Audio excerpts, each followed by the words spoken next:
An article from the Aspen Institute, The Paradox of the Declaration of Independence, with contribution by Leslie Green Bowman. At the dawn of the American Revolution, a young member of Virginia's elite planter class penned the sentence that has reverberated throughout history. We hold these truths to be self-evident, that all men are created equal, that they are endowed by their Creator with certain unalienable rights, that among these are life, liberty, and the pursuit of happiness.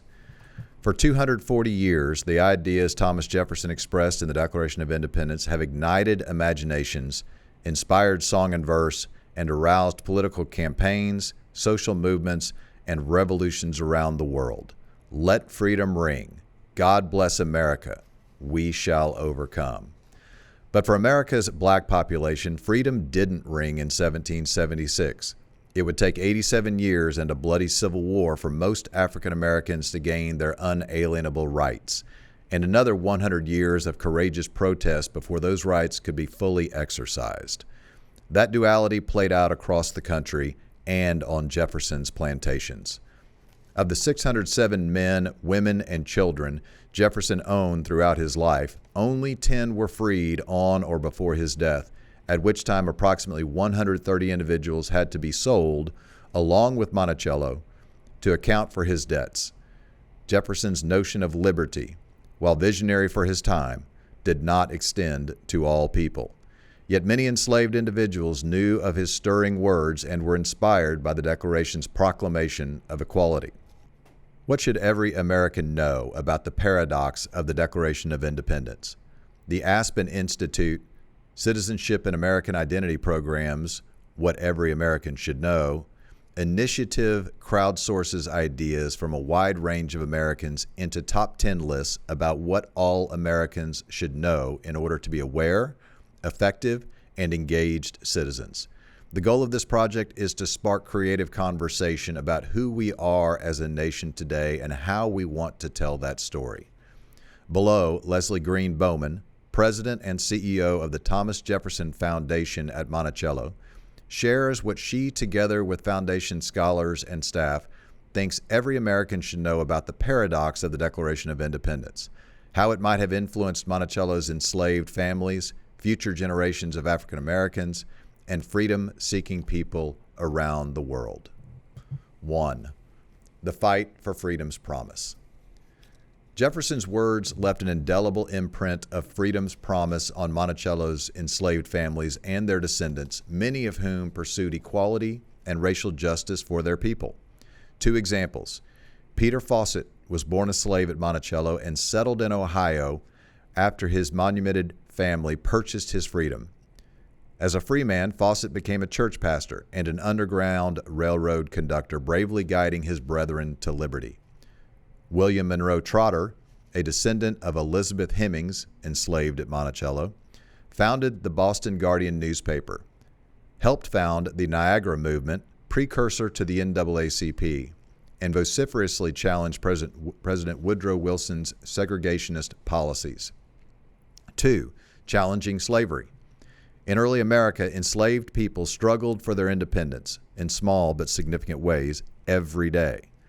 In addition to the better-known slave revolts of the 18th and 19th centuries, slaves undertook daily actions to challenge their condition and assert autonomy, including work slowdowns, truancy, and feigned illness. 3. The African American colonization movement. Jefferson believed that blacks and whites could not coexist in the American nation. Along with political allies James Madison and James Monroe, Jefferson supported the American Colonization Society, a campaign advocating for African Americans to migrate to Africa. Many did, including members of Monticello's enslaved community, setting in what became Liberia. In 1847, that fledgling nation incorporated ideas from America's Declaration of Independence into its founding document. 4. Jefferson's Civil War prediction. At the same time, Jefferson thought that the paradox of freedom in an age of slavery would ultimately destroy the new nation. In Notes on the State of Virginia, Jefferson wrote, I tremble for my country when I reflect that God is just, that his justice cannot sleep forever. He believed that to keep slaves in bondage, with part of America in favor of abolition and part of America in favor of perpetuating slavery, would result in civil war. Jefferson's prediction was correct. In 1861, the contest over slavery sparked a bloody civil war and the creation of two nations, Union and Confederacy, in the place of one.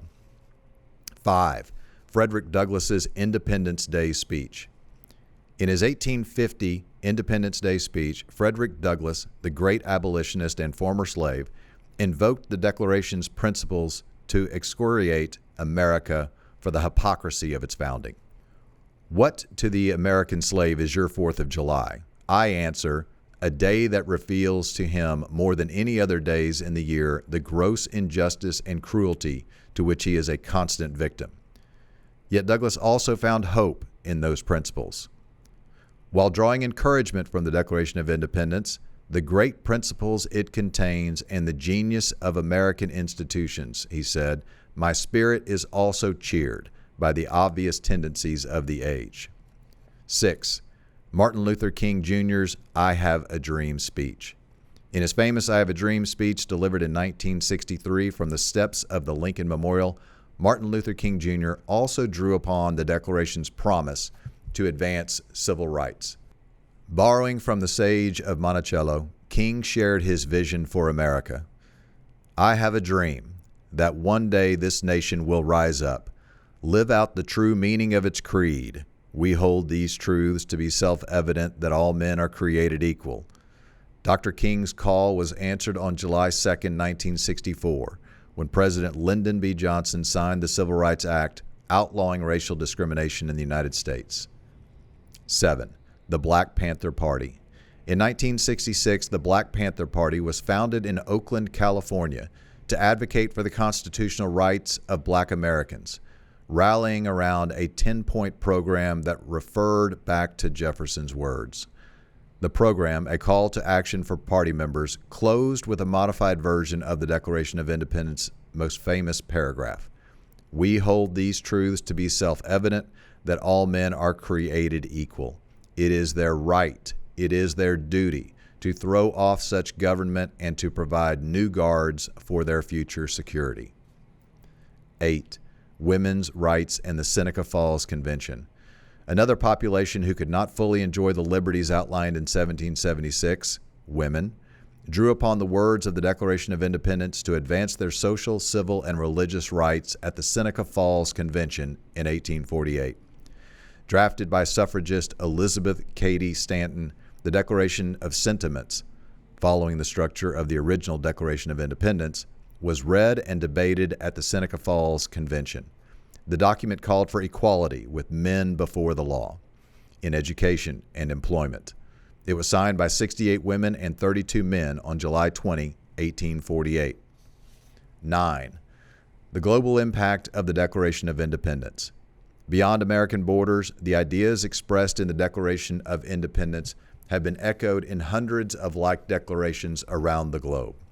More than half of the countries represented at the United Nations have a founding document that can be called a Declaration of Independence.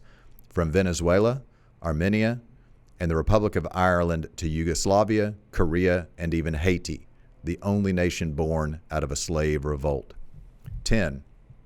American presidents who owned slaves. 12 American presidents were slaveholders.